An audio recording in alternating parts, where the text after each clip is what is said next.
श्री सद्गुरुदेवाय नमः। विवेक चूड़ामणि। पिछला प्रसंग था स्थूल शरीर की व्याख्या, जिसमें 10 इंद्रियां, अंतःकरण और 5 प्राण आते हैं। ठीक, अब इसके बाद आगे जो अगला है वो सूक्ष्म शरीर।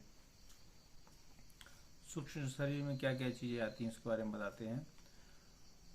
वाग आदि 5 कर्मेंद्रियां, श्रवणादि 5 ज्ञानेन्द्रियां, प्राणादि 5 प्राण, आकाश आदि 5 महाभूत, बुद्धि आदि अंतःकरण चतुष्टक, अविद्या तथा काम कर्म, यह पुर्याष्टक अथवा सूक्ष्म शरीर कहलाते हैं। 5 कर्मेंद्रियां, 5 ज्ञानेन्द्रियां, 5 प्राण 15, 5 आकाश आदि 5 महाभूत 15, 5 20, बुद्धि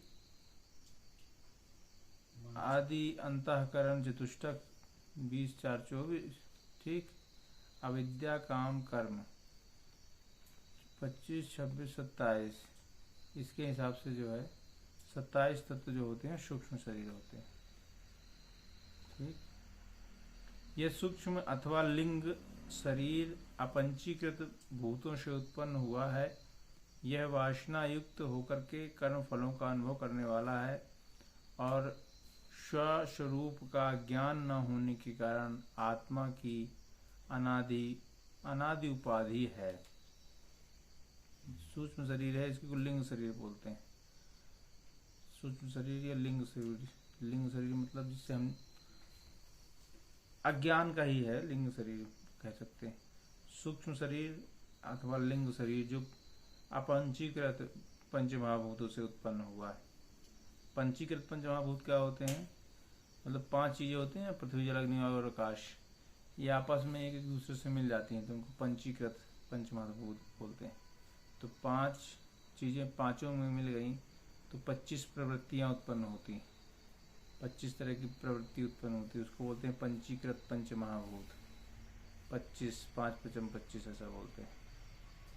क्योंकि जो भी तत्व हैं शरीर में, जो भी तत्व हैं वो जो है एक तत्व अकेला नहीं है, पांचों चीजें उसमें मिक्स है ना। कोई भी चीज, जैसे ब्लड ले लीजिए आप, तो उसमें पांचों चीजें हैं कि नहीं हैं कि नहीं? आप कोई भी सेल्स ले लीजिए, एक कोशिका ले लीजिए, पांचों चीजें हैं उसमें, है कि नहीं? हड्डी ले लीजिए, पांचों चीजें हैं। जो वो होते हैं ना, सप्त धातुएं होती हैं। सप्त धातुओं में एक एक धातु को ले लिए तो एक धातु में पांचों चीजें हैं, हर चीज में नहीं। माद मेद मज्जा, तो हर चीज में पांचों चीजें हैं, मिक्स है कि नहीं? कोई ऐसे अलग से नहीं है कि केवल आकाश है। आकाश भी है तो उसमें जल भी है, अग्नि है, सब चीजें। तो इसी को बोलते हैं पंचीकृत पंच महाभूत। तो इसको 25 प्रवृत्तियां बोलते हैं। इसी को स्थूल शरीर भी बोलते हैं इन सब चीजों से। लेकिन अपंचीकृत पंच महाभूतों से मतलब सारी चीजें अलग अलग। जो सूक्ष्म शरीर होता है उसमें ये सब चीजें नहीं होती, वो संकल्प का संसार होता है। सूक्ष्म शरीर मतलब संकल्पों का। लेकिन संकल्प किसके आधार पर? स्थूल शरीर के आधार पर है भाई। हम सोते हैं, एक उदाहरण देखिए, जब सोते हैं तो स्वप्न आते हैं कि नहीं आते? तो स्वप्न में शरीर दिखता है कि नहीं दिखता? आकाश दिखता है, पृथ्वी दिखती है, हम कहीं दौड़ रहे हैं, भाग रहे हैं, किसी से बात कर रहे हैं, यही दिखता है ना। तो आधार किसका है? स्थूल शरीर के तो आधार है। जी भाई, स्थूल शरीर तो पांचों चीजें दिखती है कि नहीं दिखती? पृथ्वी जल अग्नि होगा, सब कुछ दिखता है। आधार स्थूल शरीर का ही है, लेकिन है वो सूक्ष्म शरीर, है ना। सूक्ष्म शरीर तो इसीलिए बोलते हैं अपंचीकृत पंचमहाभूत, उसको बोलते हैं, क्योंकि वो केवल कल्पना का जगत है। लेकिन आधार क्या है? ये 5 भूत ही आधार हैं उसके भी। भाई स्वप्न भी आता तो हमको सृष्टि दिखती है ना, स्वप्न में है। कोई व्यक्ति दिखेगा, कोई पेड़ दिखेगा, कोई आकाश दिखेगा तो वही, लेकिन कल्पना का संसार है, संकल्प है ना, वो संकल्प की शक्ति। तो इसीलिए उसको बोलते हैं अपंचीकृत पंचमहाभूत। कर्म फलों का अनुभव कराने वाला होता है। यह है वासना युक्त होकर के कर्म फलों का अनुभव करवाता है। जैसे मान लो जब हम कोई व्यक्ति कुछ करता है, ठीक है ना, उसमें असफल होता है, तो उसको स्वप्न आएगा कि हम उसमें जो है करते करते हम सफल हो गए। होता कि नहीं होता? तो जो हमारी महत्वाकांक्षाएं जो हमारी अधूरी रह जाती हैं ये जगत में, स्थूल जगत में, वो सूक्ष्म में वो पूरी होती दिखती हैं हमको। और होती कभी नहीं है। होती नहीं है, वहाँ क्यों होंगी, लेकिन हमको हमारा मन क्योंकि उसमें तद्रूप है, लगा हुआ है, तो ऐसा हमको लगता है कि हम उसको पूरा कर रहे हैं, वहाँ भी हम लगे हुए हैं, क्योंकि हमारा मन इतना तद्रूप हो चुका है, उसमें लग चुका है। तो जो व्यक्ति जैसे कर्म करता है ना उसको उस तरीके के स्वप्न आते हैं, क्योंकि उसकी चेतना, गहन चेतना में जो है वो काफी इम्पेक्ट करता है वो कर्म उसका। उस कर्म की वजह से उसको स्वप्न में भी वही कर्म दिखते हैं, है ना। मान लीजिए तुमने आज भजन किया, ध्यान किया, तुम्हारा मन बहुत शांत हुआ आज, ठीक, खूब शांत हुआ, तो तुमको स्वप्न में भी ऐसे ही अनुभव आएंगे कि मैं भजन कर रहा हूँ, मैं ध्यान कर रहा हूँ, मैं किसी गुरु के शरण में हूँ, किसी संत की शरण में हूँ, भगवान की शरण में हूँ, ऐसे स्वप्न आएंगे, है ना। मान लो किसी दिन तुम्हें बहुत क्रोध आया, बहुत ज़्यादा गुस्सा आया, बड़ी लड़ाइयाँ की, जब सो गए तो उसमें भी लड़ाई करते रहोगे। होता कि नहीं होता? तो ऐसे, हाँ, कॉन्शियस माइंड वही, वो उसका इम्पैक्ट रहता है ना उसमें, तो इम्पैक्ट की वजह से वही रील फिर उसमें भी चलती है। उसका फिर हम कर्म फल, या कि हम जो पूरा नहीं कर पाए वो उसमें पूरा करते हैं। तो वही इसमें बता रहा है कि वो वासनायुक्त होकर के कर्म फलों का अनुभव करता है, फलों का अनुभव, कर्म फलों का, और स्वस्वरूप का ज्ञान न होने के कारण आत्मा की अनादि या उपाधि है। हाँ? इसी को माया बोलते हैं महाराज जी, जो ये अंदर चलता है। माया ही तो है, विचार संसारों का जगत तो माया है। असत्य है, मतलब ये सब जगत बिल्कुल असत्य है। संसार किससे बना हुआ है? संकल्पों से। भाई हमने सोच सोच के तो बना डाला सब चीजें ना। हमने सोचा कि यार जो है बैठने में दिक्कत होती है, यार उड़क के बैठेंगे कैसा आएगा, तो कुर्सी बना डाली। पहले सोचा ही तो होगा किसी ने, फिर उसमें और ज्यादा रिसर्च चल रही है कि और कैसे कंफर्टेबल बने, अच्छी कुर्सियां बन गई। हाँ, तो वो सब विचारों का, संकल्पों से कि नहीं, पहले हमने संकल्प किया, उसके बाद वो क्रिया में, कार्य में परिणित हुआ, है ना। तो शायद संकल्पों का संसार, इसलिए संकल्पों को संसार कहा जाता है। संकल्प कैसे होते हैं? परिवर्तनशील, इसलिए संसार ही परिवर्तनशील है? मन चूंकि एक चीज से उब जाता है तो उसको दूसरी परिवर्तन चाहिए, कुछ नया चाहिए, तो नया परिवर्तन चलता रहता है। जो पहले कहते थे, पहले जब यहाँ पे लोग बाग जो है वही पहले जो जीवन शैली रहा करती थी, तो उसको बीच में आया कि अरे वो अच्छी जीवन शैली नहीं है, पुअर लोग हैं, गरीब लोग ऐसा रहते हैं ना। लेकिन अब धीरे धीरे फिर परिवर्तन हो रहा है, फिर लोग उसी शैली की तरफ जा रहे हैं। नहीं, वो सोचते हैं नहीं यार उसी शैली बड़ी अच्छी थी, बड़ा शांत लोग रहते थे, संतुष्ट रहते थे, अब जो है अशांति बहुत ज़्यादा होगी। नहीं, तो मन जो है अब फिर से वो आएगा, फिर उसका परिवर्तन होगा। तो मन जो है हमेशा परिवर्तनशील रहता है, क्योंकि वो ख्यालों के, संकल्पों के जगह संसार में जो है घूमता रहता है ना।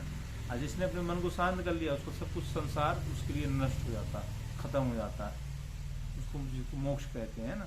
भाई हमने अगर मन को शांत कर लिया तो हमारे लिए संसार खत्म हो गया। सामने वाले का मतलब उससे हमको मतलब नहीं, हमारा संसार हमारे लिए खत्म हो गया। मन के संकल्प विकल्प, हाँ, खत्म हो गया तो संसार खत्म हो गया। फिर संसार ऐसे नहीं खत्म होता है, संकल्प विकल्प शांत होंगे, ठीक है ना। फिर जो प्रारब्ध कर्म होते हैं उनको भी हमको शांत करना पड़ता है। पूर्व के जन्म को संस्कार जो होते हैं, जिसको प्रारब्ध कर्म बोलते हैं, उनको भी शांत करते करते जब पूरा एकदम निर्मल हो जाता है, पूरा जो चार्ज शीट है ना, पूरी जो फिल हो जाती है, खत्म हो जाती है, पूरा बैलेंस बराबर हो जाता है, तो फिर हम मोक्ष, जिसको कहते हैं मुक्ति या मोक्ष, जिसने अपने आप, हाँ, फिर जन्म कहाँ होगा, फिर कर्मों का खेल, कर्म के हिसाब से आधार पर जन्म होता है ना। जन्म तो कर्मों के आधार पे होता है। जो आकांक्षाएं रह गई उन्हीं को पूरा करने के लिए जन्म होता है। हाँ, उसको भोगने के लिए। भाई प्रारब्ध जो होता है दो तरीके से कटता है। प्रारब्ध वैसे भोग से ही कटता है, प्रारब्ध जो है भोगने से ही कटता है। लेकिन अगर हमने आगम और वर्तमान इसको सुधार लिया तो प्रारब्ध जो है फिर कट जाता है आसानी से। लेकिन अगर हम प्रारब्ध बनाते ही जा रहे हैं और अभी भोग करते जा रहे हैं तो प्रारब्ध बनता जा रहा है ना और ज़्यादा। तो जब प्रारब्ध बहुत ज़्यादा जड़ हो जाता है तो फिर हमको वैसी योनियाँ लेनी पड़ती है कि भाई जो कुत्ता होगा या कि जो जानवर होगा उसमें कोई एक इंद्रिय के प्रति ज़्यादा लोलुपता होती, तो वो लोलुप तक उसको काटेगा, फिर अगले योनि में चला जाएगा, फिर अगले योनि में चला जाएगा। तो वो ऐसे एक एक करके सारे कर्मों को काटता रहता आदमी बन गया फिर कुत्ता है। इसीलिए हाँ, तो बनते ही है भाई, बनते कुत्ते में जीव तो है, जीव तो हर चीज में है, ये तो मानते सब कुछ, सब मानता है। तो भाई जीव जो हमारे अंदर जीव हो, उसके अंदर भी वही जीव है। तो पुनर्जन्म तो होता है वास्तव में, और योनियां बदलती हैं वास्तव में, क्योंकि प्रत्यक्ष प्रमाण दिखा हुआ है। आजकल तो भाई पौधों में जीव माना जा रहा है, पौधों में जीव रहता ही है, तभी तो हरा है, भरा है, सब कुछ अलाइव है, जीवन है, उसमें भी जीवन है। तो जीवन तो उसमें भी है ना। तो पौधों का भी हमको जड़ता का जो है, पौधे किसके पौधे जड़ जड़ रहते हैं, जो कि स्थिर रहते हैं। तो भाई हमारा जड़ता का जो संस्कार होगा वो पौधे बन के हमको काटना पड़ेगा। तो हर चीजों का संस्कार वो काट रहे हैं, ये हर जीव जो है अपना संस्कार काट रहा है। इसने बहुत सारी चीजों लोगों से उपभोग किया होगा, और किसी को जड़ जीव बुद्धि रहा होगा, तो भगवान ने उसको पेड़ बना दिया कि अब तू जो है विनम्रता से लोगों को फल दो और जड़ बने खड़े रहो। तो ये सब अपने कर्मों का लेके है, कर्मों से सब कुछ होता है। तो इस तरह जो है चलता है।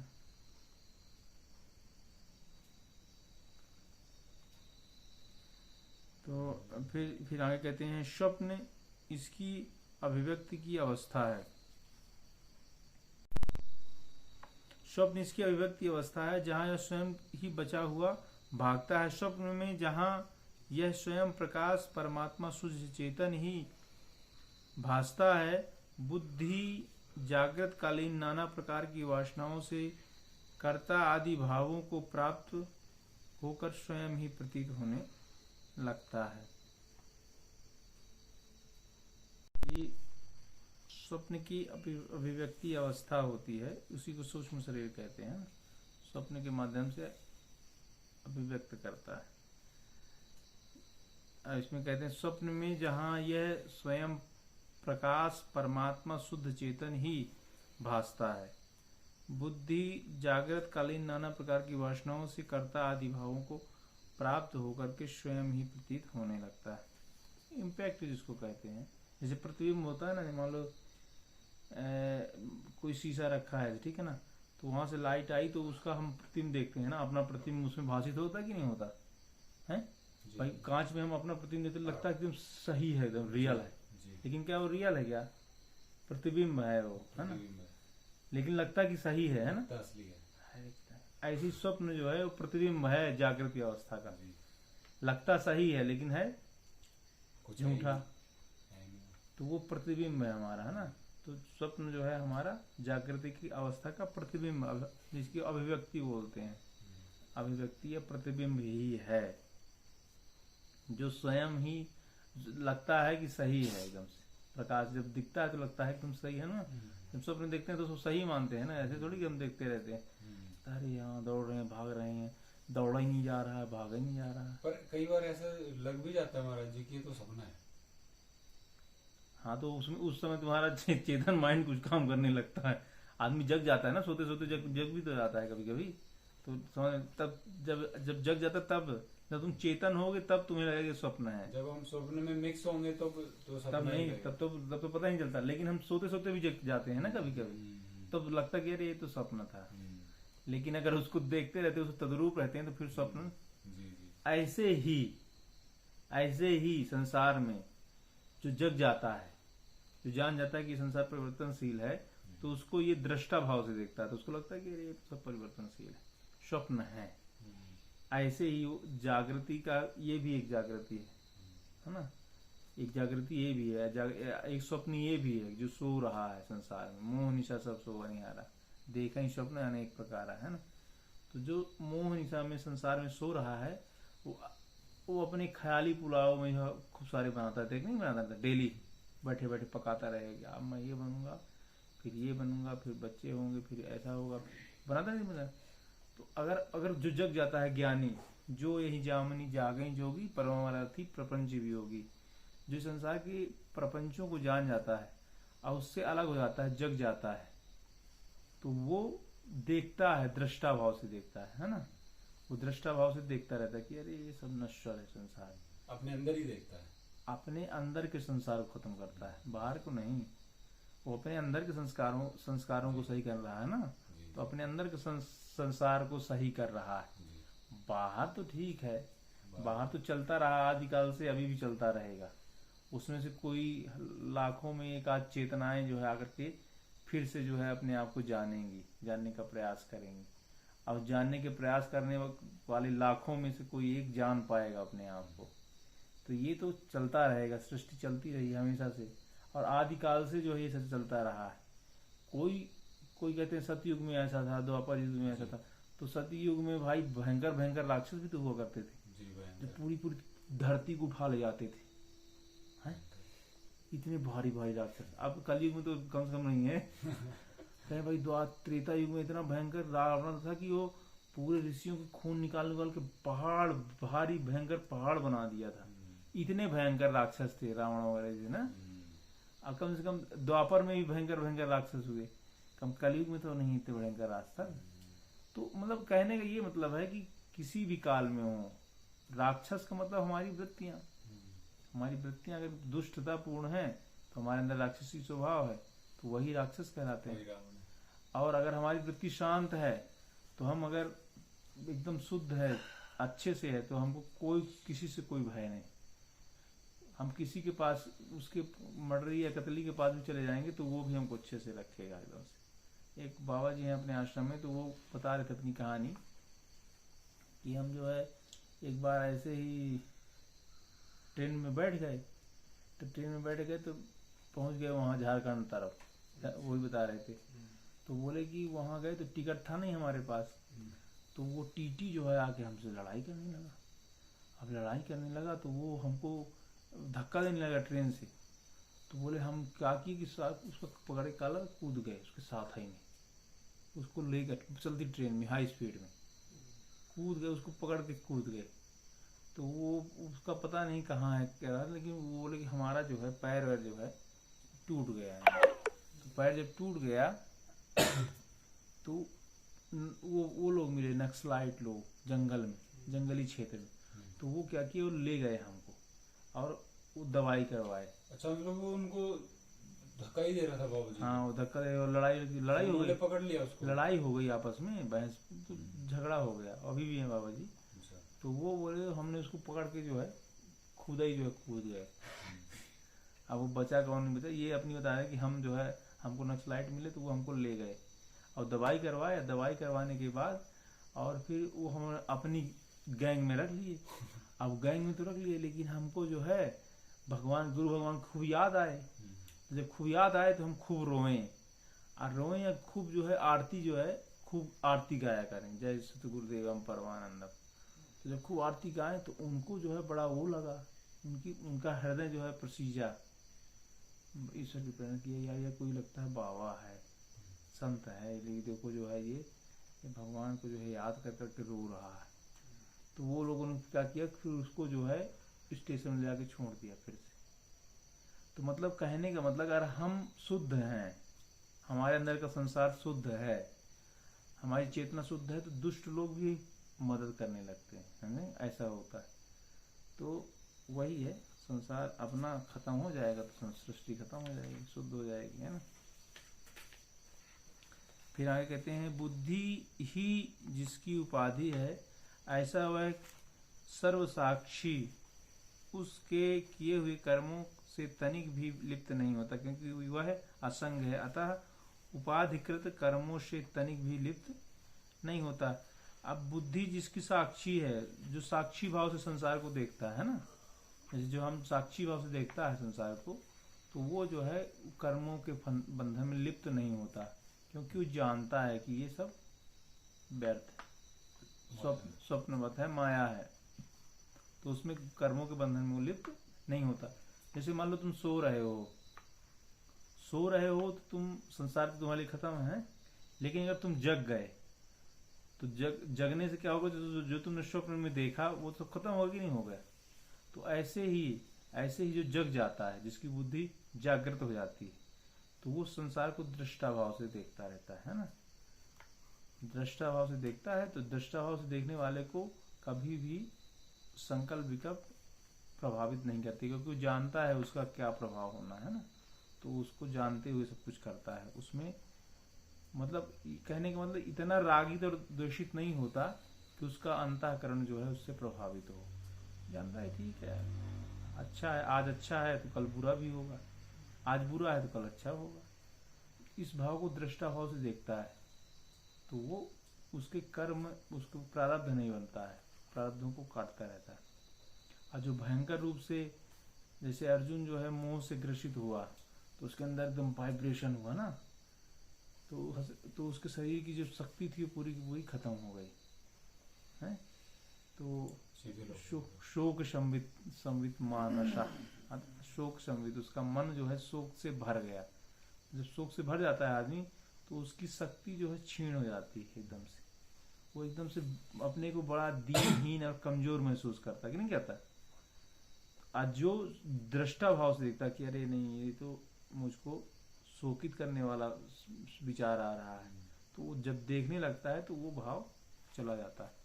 तो वही चीज इसमें बता रहे हैं कि जो दृष्टा भाव से देखता है जिस चीज को, है ना, वो उसको जो है कर्म तनिक भी लिप्त नहीं करते हैं।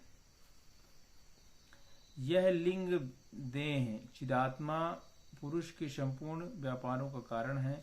जिस प्रकार बढ़ई का वसूला होता है इसी प्रकार यह आत्मा असंग। लिंग मतलब आत्मा, लिंग मतलब आत्मा जिससे हम जाने जाते हैं, प्रतीक है ना। ईश्वर का अंश है मतलब ईश्वर का लिंग है, ईश्वर का अंश लिंग जिससे हम जाने जा रहे हैं, है ना, कि हम मनुष्य हैं। तो मनुष्य के अंदर मनुष्यता क्या, किस चीज की मनुष्यता है, किस चीज से हम जाने जा रहे हैं, उसी से आत्मा से जाने जा रहे हैं। भाई आत्मा है या कि प्राण शक्ति है तो है, नहीं है तो खत्म हो जाएंगे, उसी से तो जाने जा रहे हैं। वो जागृत है तो है, नहीं होगी तो नहीं रहेंगे। तो उस लिंग कहते हैं कि जो चिदात्मा, जो संपूर्ण देहों, संपूर्ण व्यापारों का कारण है, कारण में वही बैठा हुआ है। कारण में आत्मा ही तो है, सब चीजों का कारण तो वही है तो है, नहीं तो खत्म, सब कुछ खत्म है। तो वो कहते हैं वो कर्मों के बंधन में से असंग रहती है, दृष्टा भाव में रहती है। तो जो अपने आप को जान जाता है वो संसार को दृष्टा भाव से देखता है। जो आत्मस्वरूप को जान जाता है वो संसार को दृष्टा भाव से देखता है, कर्मों के बंधन में नहीं फंसता है। क्योंकि कर्म क्या है, कर्मों की दो गतियां होती हैं, या तो हमको ये तो हाँ अधोगति करेगा, ऊर्ध गति करेगा। जो अच्छे कर्म वो ऊर्ध करेंगे, जो बुरे होंगे वो अधोगति करेंगे। लेकिन जो दोनों को देखता है वो तो ना तो अच्छे कर्मों में फंसता है ना बुरे कर्मों में फंसता है। तो जो आत्मस्वरूप हो जाता है, आत्मदृष्टा हो जाता है, वो सब चीज को साक्षी भाव से देखता है। ये बता रहे हैं कि स्वप्न संसार जो होता है, स्वप्न संसार में भी हम साक्षी भाव से रह सकते हैं अगर अपने आप को जागृत कर लेते हैं तो। नेत्रों के सदोष अथवा निर्दोष होने से प्राप्त हुआ अंधापन, धुंधलापन अथवा स्पष्ट देखना आदि नेत्रों के ही धर्म है। इसी प्रकार बहरापन, गूंगापन आदि भी श्रोत्रादि के धर्म है, सर्वसाक्षी आत्मा के नहीं। इंद्रियों के जितने भी धर्म होते हैं वो इंद्रियों के धर्म है। कोई ये बोले कि मुझे दिखता नहीं है, मैं अंधा हूं, तो आत्मा अंधी नहीं है, आत्मा हर चीज को महसूस करती है ना। कोई कहे कि मैं सुन नहीं पाता हूं, तो आत्मा उस चीज को भी महसूस करती है। कोई कहता है मैं बोल नहीं पा रहा, तो आत्मा उस चीज को भी महसूस करती है। मतलब ये इंद्रियों के गुणधर्म है। भाई हमारा आर्गन ठीक नहीं है, टायर फटा हुआ है, तो गाड़ी कैसे आगे बढ़ेगी? तो किसका दोष है? टायर का दोष है कि इंजन का दोष है? टायर का दोष है। भाई इंजन तो सही है ना, परफेक्ट है, लेकिन टायर खराब है तो गाड़ी आगे नहीं बढ़ रही है। तो हमें ये जितने भी विषय हैं या कि इंद्रियां हैं, जितने भी इंद्रियों के कर्म हैं, वो इंद्रियों का विषय है, आत्मा का विषय वो नहीं है। आत्मा सबकी साक्षी भाव है, दृष्टा भाव है ना। सबको महसूस तो आत्मा ही करती है ना, क्योंकि आत्मा भाई जब शरीर है तभी तो महसूस होगा, और आत्मा तभी है, आत्मा है तो तभी तो शरीर है। तो वो दृष्टा भाव है मात्र, वो हर चीज को महसूस करती है, लेकिन किसी कर्म के बंधन में बंधती नहीं है। इसीलिए उसको सर्व साक्षी कहा जाता है ना, सब चीजों का साक्षी कहा जाता है। और जो ऐसा नहीं करता तो इंद्रियों, कोई बोले कि मैं इंद्रियां ही आत्मा है, तो वो गलत है ना। आत्मा नहीं है इंद्रियां, आत्मा का इंद्रियों का दृष्टा है, जो दृष्टा भाव है उसको आत्मा कहते हैं। शरीर का दृष्टा भाव जो है उसको आत्मा कहते हैं। भाई तुम्हारे अंदर जो दृष्टा भाव हो उसको, वो आत्मस्वरूप है।